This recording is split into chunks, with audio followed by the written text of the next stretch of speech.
Early April 1943, La, Papua, New Guinea. The spanner slipped from grease-smeared hands as Major Jack Harlan Voss gazed at the altered bomber in front of him. Inside that plane was something that defied logic, something that broke every rule in the United States Army Air Force's handbook, something his superior had not formally approved. 8 forward-firing .50 caliber machine guns jutted out where a navigator's glazed nose ought to have been. The B-25 Mitchell, built for accurate bombing from high altitudes, had been reshaped into something wholly unique. A vessel slayer, a trade disruptor, an unsanctioned project that could either turn the tide in the Pacific or land Voss in a court-martial. What neither Voss nor anyone else realized was that this rogue alteration, forged from necessity and raw anger, would spark the most crushing blow. If you're still locked in and ready for the wild ride ahead, drop a quick "war" in the comments below right now. Let's see how many warriors we've got in the chat. Your engagement fuels the fire. Alright, let's dive in. Japanese Navy would endure throughout the Pacific War. The formula for Allied triumph in the Southwest Pacific was being crafted not in strategy rooms sanctioned by Washington, but in greasy workshops and aircraft hangars by a 44-year-old renegade waging his own personal battle. The path to this moment had started 2 years prior on December 9, 1941, Cebu time. Jack Harlan Voss, not yet called Jackal by anyone, stood at Clark Field watching Japanese bombers systematically obliterate the American Air Forces in the Philippines. As overseer of the nascent Pacific Air Transport, he had 3 Beech-18 civilian planes under his control. Within hours, Major General Harold Crest would seize those planes and commission Voss as a major in the Army Air Corps.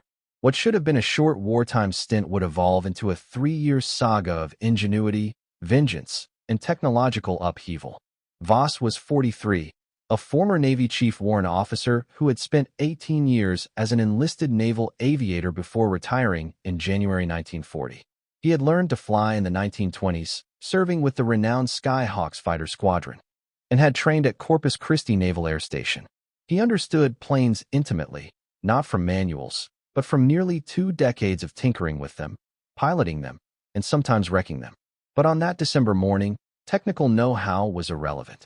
Voss faced a more pressing crisis. His wife, Margaret, and, known as Maggie to all who knew her, and their 3 children were in Cebu as Japanese forces tightened their grip. His son, James, was a teenager. His daughters, Ellen and Sarah, were younger. The family had settled in Cebu while Voss managed the airline, a stable expatriate life that vanished in an instant. In the frenzied weeks that followed, Voss flew reconnaissance and supply missions across the crumbling Philippine defenses. He evaded Japanese fighters, survived a crash in the jungle, trekked back to safety, and promptly climbed into another plane. On one daring flight, he earned a Distinguished Flying Cross by piloting an unarmed transport into Corregidor to deliver critical supplies to trapped American troops, threading through Japanese-held skies with only grit and cunning. But he could not reach his family. On Christmas Day 1941, Voss received orders to evacuate essential personnel to Darwin. He withdrew all his military pay, borrowed every penny he could from fellow officers, and prepared to bring his family to safety. But the Japanese advance was relentless. His family couldn't reach the airfield in time. Voss faced an impossible choice: abandon them or defy orders. He flew to Darwin because orders were absolute, because the war outweighed one family's fate, because staying meant capture or death.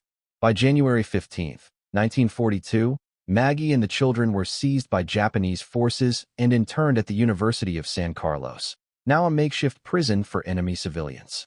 Something shattered inside Voss when he heard the news.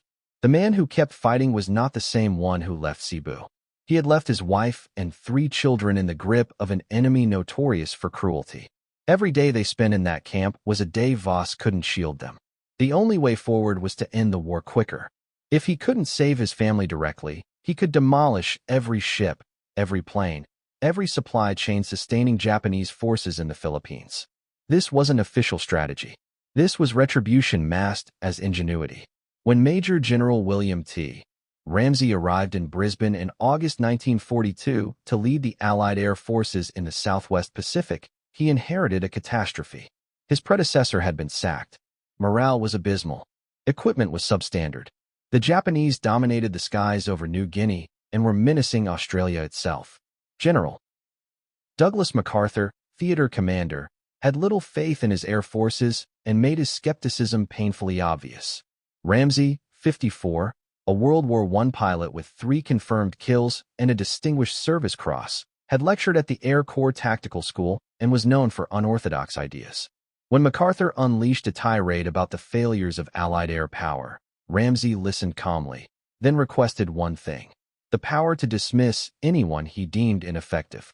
MacArthur, caught off guard, consented. Within weeks, Ramsey restructured his command, promoting bold younger officers and establishing a forward base in New Guinea. To streamline operations, he named Brigadier General Carl Thornton as his forward commander, granting him authority to adjust aircraft missions based on weather and battlefield needs, bypassing delays from Brisbane. But new leadership meant little without effective tools.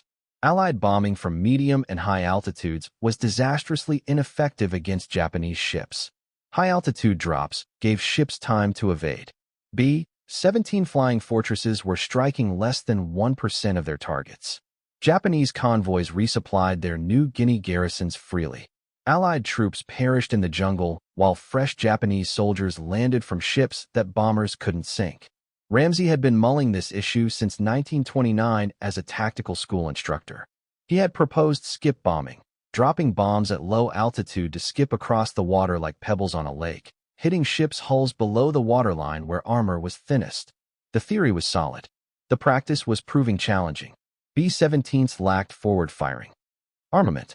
Flying at mast height meant braving intense anti-aircraft fire with no way to silence the gunners. Then Ramsey discovered Jack Voss, and everything shifted.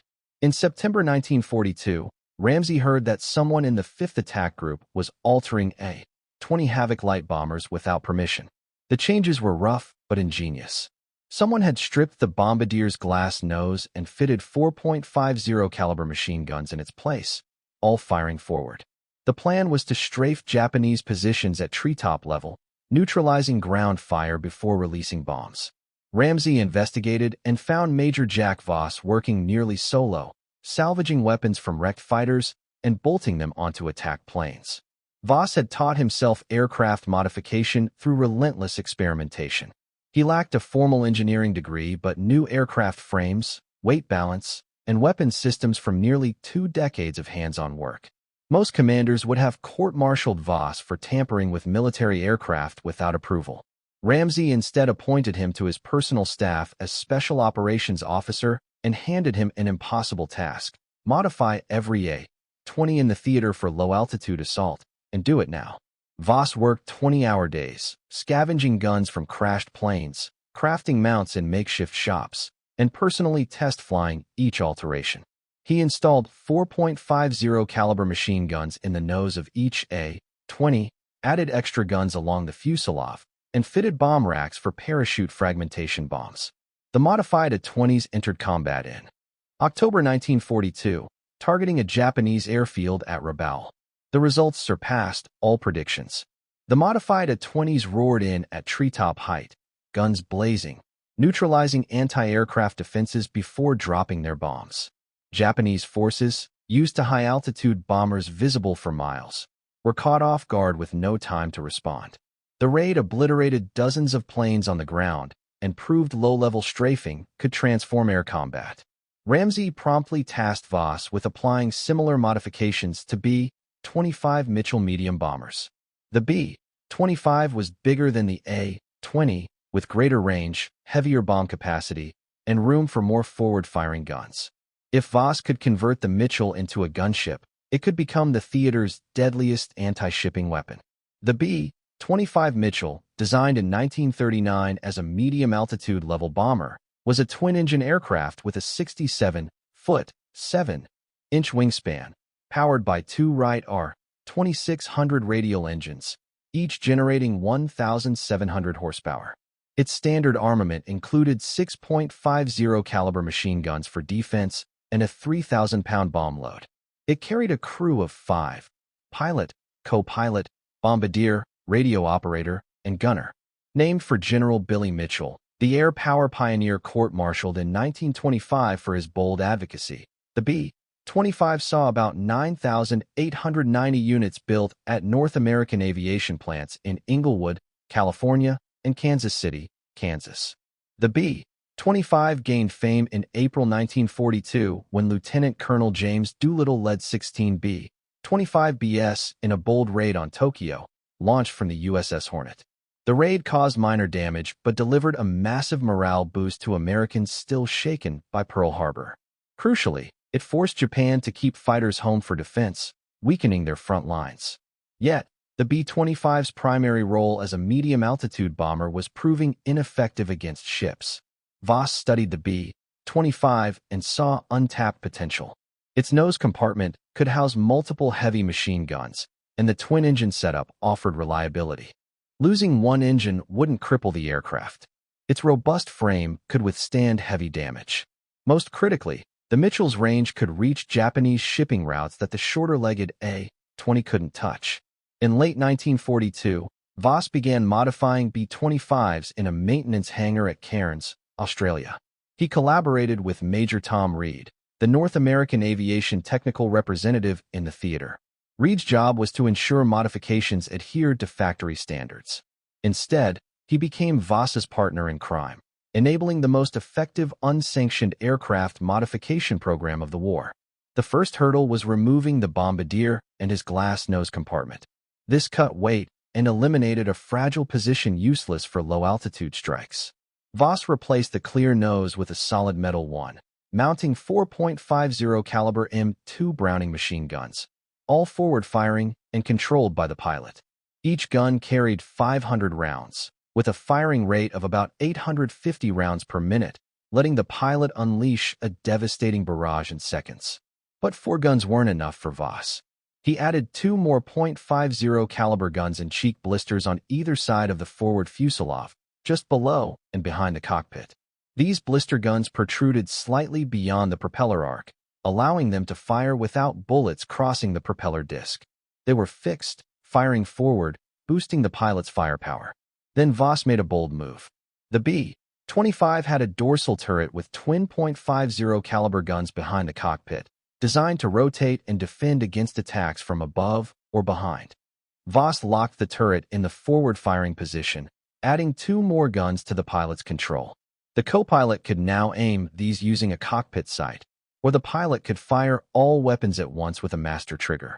The modified B-25 now boasted 8 forward-firing .50 caliber machine guns, unleashing roughly 180 pounds of projectiles per second. For perspective, a single P-51 Mustang carried 6.50 caliber guns. The modified B-25 packed the forward firepower of over 1 fighter plane while also carrying 2,000 pounds of bombs. These changes posed serious engineering hurdles. The added nose weight shifted the aircraft's center of gravity forward, making it nose-heavy and hard to handle. Voss countered by relocating equipment aft and adding ballast to the tail. The massive recoil from 8 guns firing at once stressed the airframe. Voss strengthened the nose with extra bracing. The guns produced intense heat and smoke, so Voss installed ventilation systems and repositioned ammunition storage to minimize fire hazards. Most crucially, Voss tackled gun harmonization. The 8 guns had to focus their fire at a precise point, typically 200 to 400 yards ahead. Misaligned guns would scatter bullets uselessly. Voss devised a ground testing method, setting up targets at measured distances and tweaking each gun mount until all 8 converged accurately. He personally test-fired the guns, fine-tuning adjustments and refusing to approve any aircraft until it met his exacting standards. The modification process took about 2 weeks per aircraft, working non-stop. Voss trained maintenance crews to streamline the work, creating assembly line methods. By January 1943, he had modified enough B-25s to equip the 89th Bombardment Squadron. The unit needed a leader who grasped low-altitude attack and wasn't afraid to defy traditional bombing tactics. Ramsey chose Major Tom Carver, a pilot who had climbed from first lieutenant to major in mere weeks due to his bold combat leadership. Carver had shown remarkable skill in low-level missions and earned Ramsey's confidence. Carver and Voss crafted the tactics that would redefine naval warfare. The modified B-25s would approach Japanese ships at ultra-low altitude, sometimes just 50 feet above the waves, flying at top speed, around 300 miles per hour. At this height and velocity, they were nearly impossible for ship gunners to track. The rapid closing speed outpaced manual aiming, with the aircraft vanishing before gunners could adjust. As the B-25s neared, pilots would unleash all 8 forward guns at about 1,000 yards, directing the fire onto the target ship. The barrage of .50 caliber rounds would rake the decks, killing or neutralizing anti-aircraft crews, demolishing gun emplacements, tearing through superstructures, and sowing panic. The gunfire wasn't meant to sink the ship, though it could inflict serious damage. Its goal was to silence defenses and terrify the crew. Then came the bombs. At 200 to 400 yards, flying at the lowest safe altitude, the pilot would release a bomb with a 4 to 5 second delayed fuse.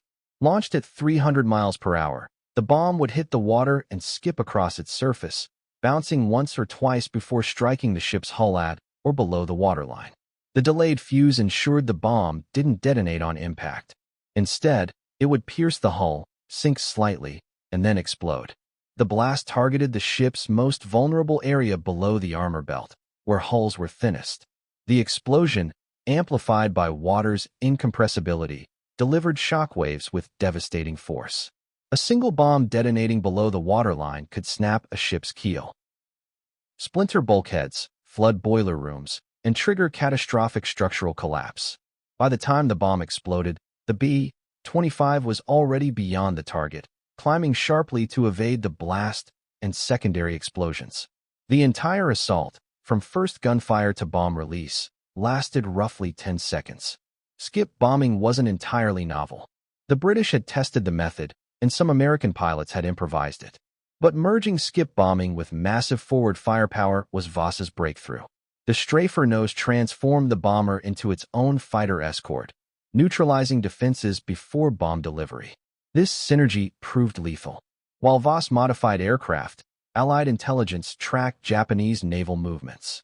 Ultra Intercepts, the code-breaking effort that deciphered Japanese naval communications, delivered precise details of enemy plans. The fleet radio unit in Melbourne, known as Fromel, was decoding Japanese signals nearly in real time. In early March 1943, Fromel intercepted messages revealing a major Japanese convoy forming at Rabaul, New Britain. Its destination was Lae, on New Guinea's northern coast. The cargo, troops and supplies for Japanese forces resisting Allied advances in Papua. The intelligence was detailed. 8 transport ships would carry approximately 6,900 troops of the 55th Division. 8 destroyers would provide escort. The convoy would depart Rabaul at midnight on February 28, 1943, and arrive at Lelle approximately 3 days later. This was Japan's maximum effort to reinforce New Guinea. If the convoy succeeded, Japanese forces would be strengthened significantly, potentially stopping Allied advances. If the convoy failed, Japan would lose thousands of experienced troops and likely never attempt another major reinforcement by sea. General Kenny saw an opportunity to test his modified aircraft and new tactics against the most important target since Pearl Harbor. He assembled every available aircraft in theater for a coordinated attack. The strike force would include B-17 Flying Fortresses bombing from medium altitude, Royal Australian Air Force bow fighters strafing at low level, P-38 Lightning fighters providing air cover, and modified B-25 strafers executing skip bombing attacks. It would be the largest coordinated air operation in the Southwest Pacific to date. Kenny personally briefed squadron commanders on February 28. The orders were explicit. Find the convoy. Attack without mercy. Give no quarter. Sink every ship. This was not a raid. This was annihilation. At midnight on February 28, 1943, the Japanese convoy departed Simpson Harbor at Rabaul. Rear Admiral Masatomi Kimura commanded from the destroyer Shirayuki. The convoy consisted of 8 cargo transports: Kyoko Maru, Kimbaru, Tiamaru, Nojima, Ayamaru, Tamaru, Shinamaru, and Owamaru. 8 destroyers provided escort: Shirayuki, Asashio, Arashio, Tokitsukatsu, Yukazi, Uranami, Shikanami, and Asagamo. Approximately 100 Japanese Zero fighters would fly air cover during the voyage. The convoy was the strongest force Japan had assembled for a resupply mission. Kimura expected to lose ships. Every previous convoy to New Guinea had suffered losses, but Japanese commanders believed enough ships would survive to deliver the troops. They were wrong. The convoy was spotted that afternoon by a B-24 Liberator on patrol. The crew radioed the position, course, and composition. Kenny's command immediately launched reconnaissance aircraft to track the convoy. Weather favored the Japanese initially. 2 tropical storms moved through the area, providing cloud cover and reducing visibility. Allied aircraft maintained contact, but could not attack effectively through the storms. The convoy made good progress, moving at 7 knots, approximately 8 miles per hour. The slow speed was dictated by the heavily loaded transports. The destroyers could have made 20 knots or more, but they had to match the convoy's pace. By nightfall on March 1st, the Japanese had covered approximately 90 miles. They were roughly halfway to Leh. The weather was deteriorating, which Kimura welcomed. Poor weather meant fewer Allied aircraft, but the storms also meant rough seas that pounded the transports. Troops below decks suffered terribly from seasickness in the crowded holds. On the morning of March 2, 1943, the weather improved slightly. Allied reconnaissance aircraft regained visual contact. At approximately 10 o'clock in the morning, 29 B-7 Flying Fortresses attacked from 5,000 feet. The high-altitude bombing was predictably ineffective. The B-7s claimed hits, but Japanese records indicate minimal damage. One transport may have been damaged slightly. The attack served one purpose. It forced the convoy to alter course repeatedly, slowing progress toward Leh. Throughout March 2nd, additional B-17 strikes continued. The Flying Fortresses dropped dozens of bombs from various altitudes. Ships maneuvered frantically, and that victory required contributions from millions of people using thousands of weapons over 4 years of global conflict. But the modified B-25 achieved effects disproportionate to its numbers.